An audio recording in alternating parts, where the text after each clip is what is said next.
So the culture has a story about midlife women that we're fading, that we're past our peak, that the things that made us valuable, our youth, our fertility, our desirability, are leaving us, and that what's left is somehow less.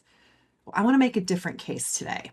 Not as a consolation prize, not as a reframe to make aging feel more palatable, as an actual factual argument. And that argument is this: midlife women are not fading. They're becoming the most powerful version of themselves. Excuse me, we are becoming the most powerful version of ourselves that has ever existed. And the reason most women don't feel that yet has nothing to do with age and everything to do with what we've been taught to believe about ourselves. That's what today's episode's about.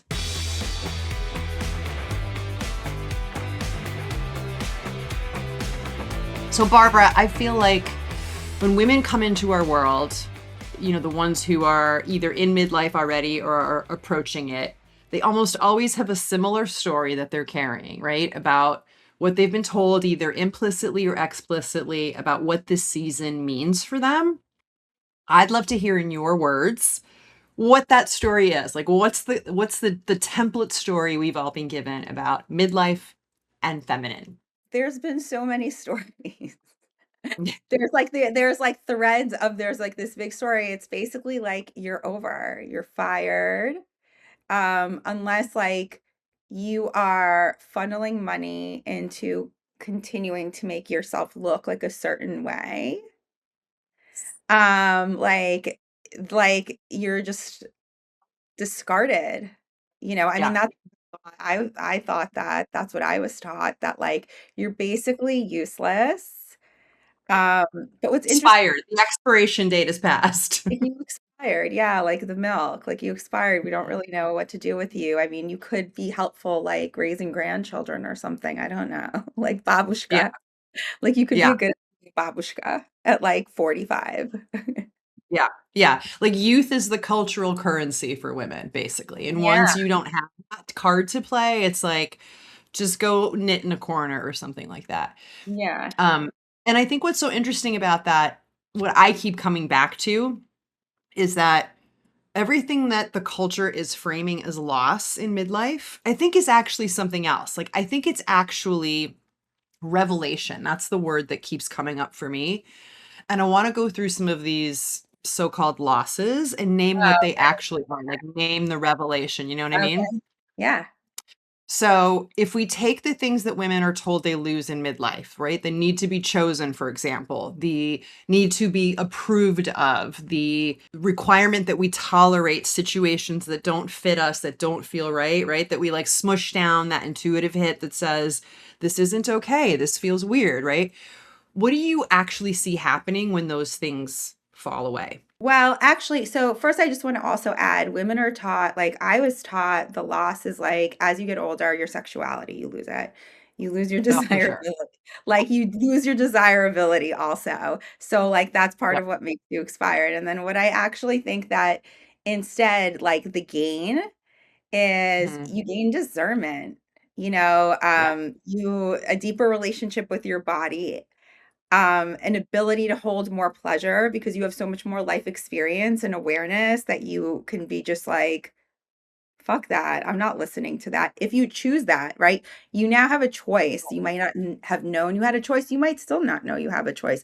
But there is I think, a certain point in life where a woman comes to, I don't even like saying midlife. What does that even fucking mean? Like, what is midlife for anyone? It's like once you get past like 35, I feel like that's like you have enough life experience to start being like, wait, questioning why things are the way they are. Is this working for me? You have enough confidence in yourself from the life experience to really like think about things in a new way and shift perspective and be like, is it true that I'm losing my beauty?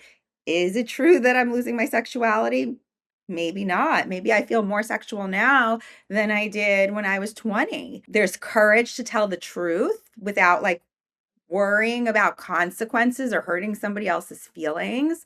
That's a big one for me. I'm like, I don't give a fuck. I'm gonna tell you how it is. I'm not even gonna sugarcoat it. Yes. Um, Facts. um, Yeah, and like I think also once you get to that point, like once you get to that point, you know, what if you're really open to it, you stop asking, am I desirable? And you start asking, do I desire this? Do I like you flip the script? Yeah, see, that's exactly what I mean. Thank you for reframing that and explaining that so well, because the narrative is so like you're irrelevant, you're past your expiration date, like there's this sense of loss, right? I definitely felt it leading up to my 40th birthday, and then kind of grappled with it in my 40s for a while. It was this sense of like, I'm losing desirability, I'm losing maybe energy, I'm losing youthfulness, broadly speaking. But what I've come to realize, and what I want anyone watching or listening to this to consider, is that maybe what is framed as a loss is not actually a loss, it is actually a gain. So, for example, if we lose the need to seek approval all the time, what we're actually gaining is self authority, right? If we lose what you were pointing out to, this like tolerance for bullshit, we gain discernment, we gain clarity about what really matters, we make better choices. So, the way I think of the whole thing, like it's not a loss, it's a gain. And what I mean by that is that what the culture calls loss is actually the shedding of the performance. And so, what's underneath, what gets to surface in midlife for women is the real woman. When the performance falls away, it's like, who are you really? And to me, I want to make a case for this actually being the time of like our superpowers coming online. This is where we become the most powerful version of ourselves so far in life. Not that we just stop caring what people think, although that's part of it.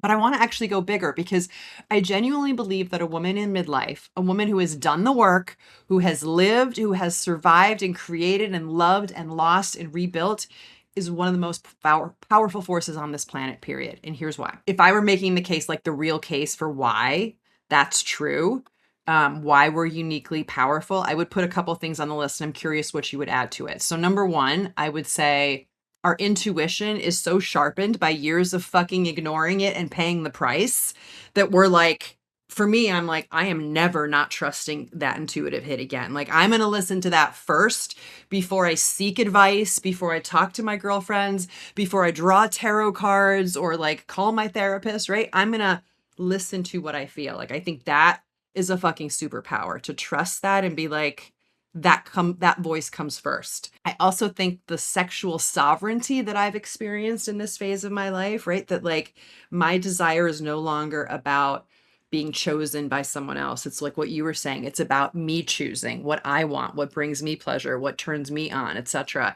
And I also think the like creative power that is no longer centered around just being a vessel for bringing life into like literal life into this world, but the creative power around creating beauty and meaning and connection between people and purpose and like looking at all of the things that I have created and built over the course of my life. There's a power and a leadership quality in there that I think women just can't experience until you get to midlife and have done some of those things, right? Like loved and lost and all that.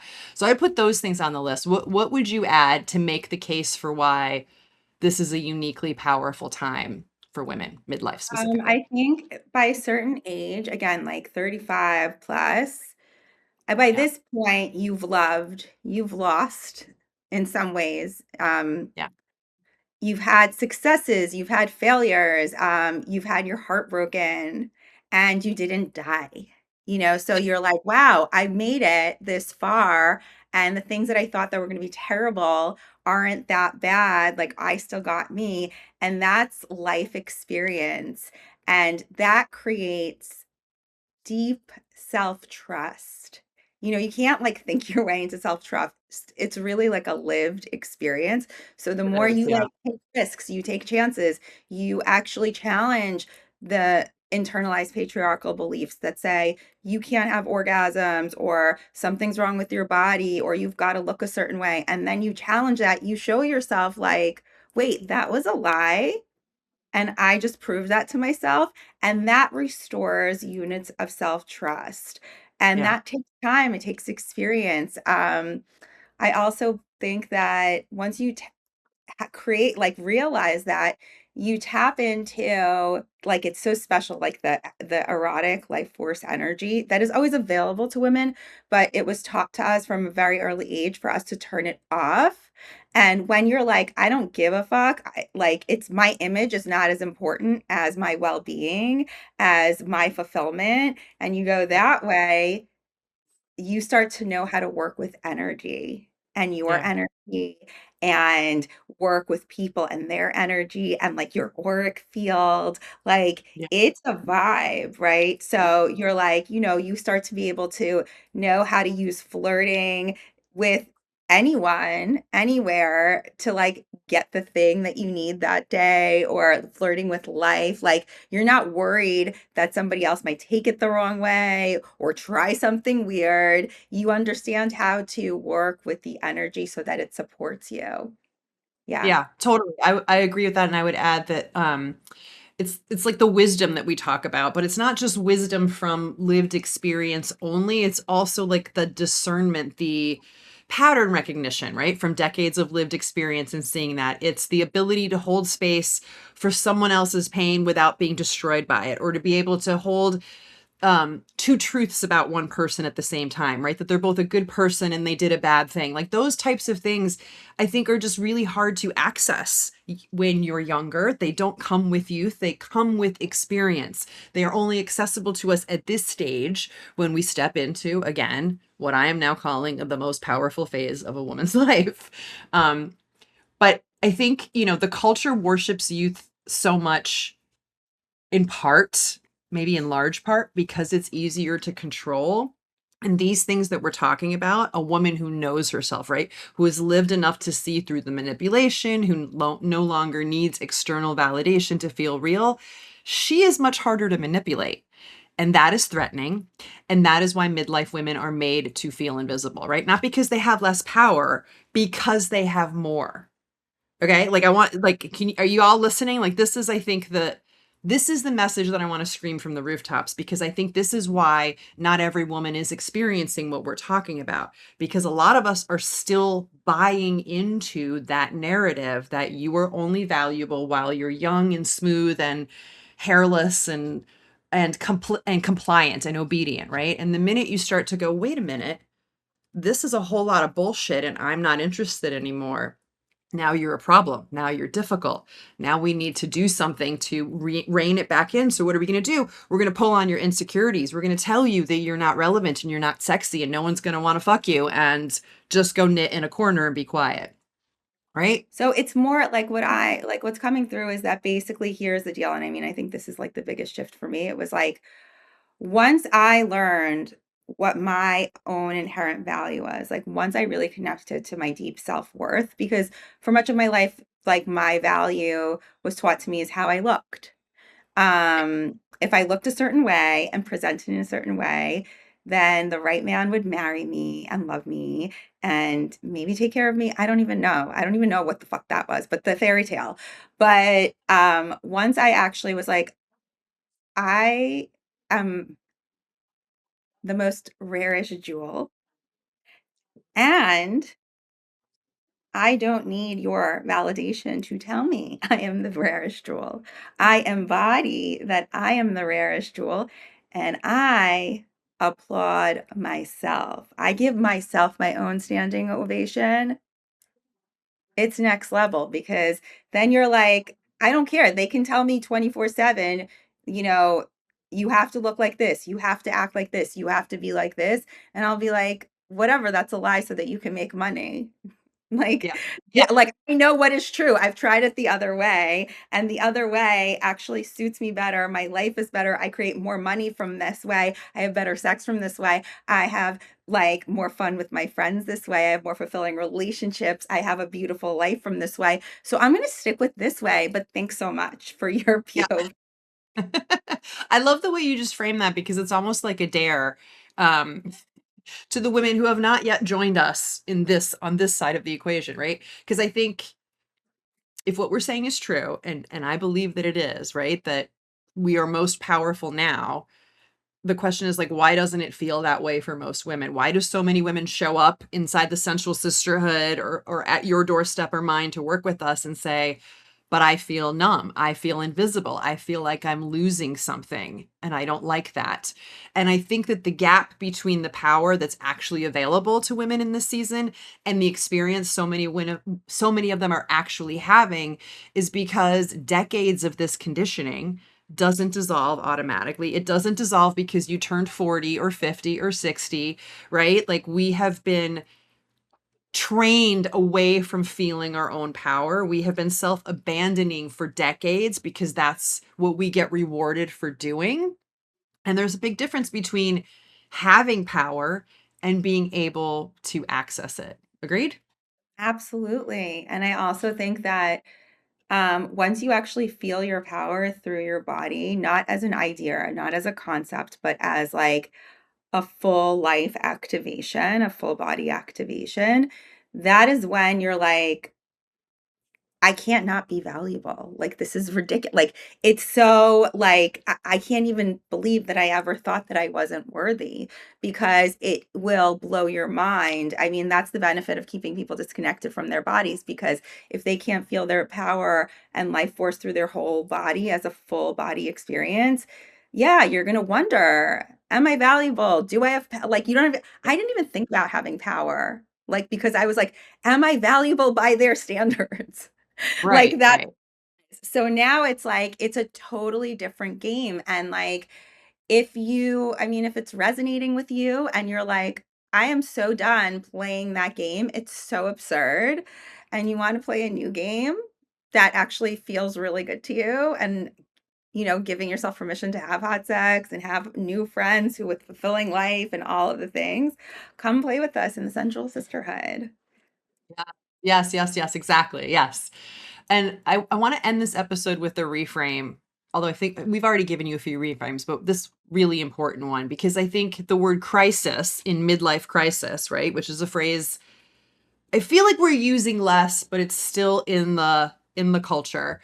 I think it's one of the most damaging pieces of language we have for this season because a crisis is something that happened to you, right? It's like it's this thing you didn't mean for it. It just happens to you and you're the victim of it. Whereas an initiation, which is what I think of as midlife, an initiation is something you're called into, right? You choose to step across that threshold. And Yeah. so, my question to you to wrap this episode is what would it look like if women started treating midlife as an initiation, right? Not as some problem to solve or some like unavoidable decline to manage and struggle through, but a genuine threshold moment, like celebratory. What becomes possible? Like crisis, I don't even like to me, it's like the crisis is necessary. If you even want to hold it as crisis, it's like good, have a crisis because this shit is waking you up to the initiation.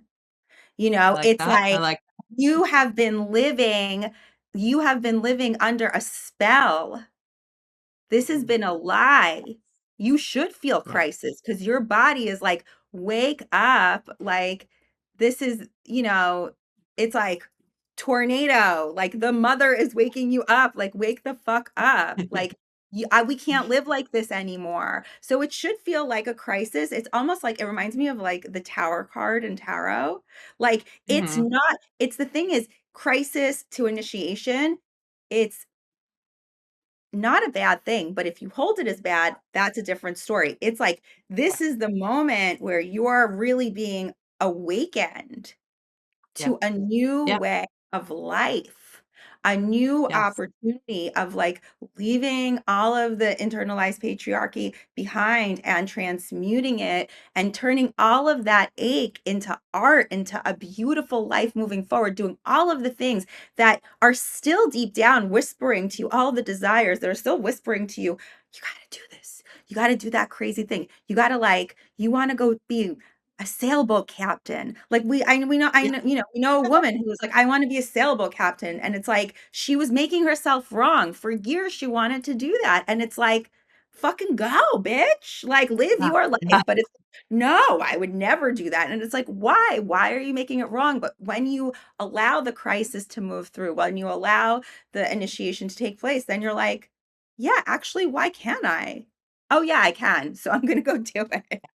I'm gonna be a Yes. sailboat captain. I'm gonna be a Right. contractor. I'm gonna be a slut.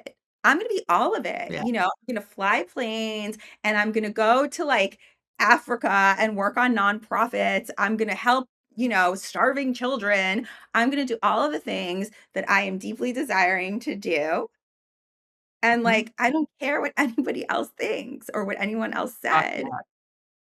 Music to my ears. Yes, yes, yes. Because hear me now, midlife is not when you start losing yourself. It's when you finally have enough life behind you to stop pretending to be someone you're not, right? Like the power was actually always there. Um, but what's changing is your willingness, your capacity to continue covering it up, right? So if something in this conversation stirred something in you, please pay attention to that. Come join us inside the Central Sisterhood. It's literally a room full of women who are doing what we're talking about, refusing this mythology, reclaiming themselves, choosing aliveness over expiration dates. That's what happens inside the Central Sisterhood. The link to join is in the show notes. Any final things you want to add before we say goodbye for the week? No, I'm good. I think it's great. Yeah, like, go live your All right. life. Then go Desire. live your life. Thank you so much for joining us. We will see you next week. Mwah.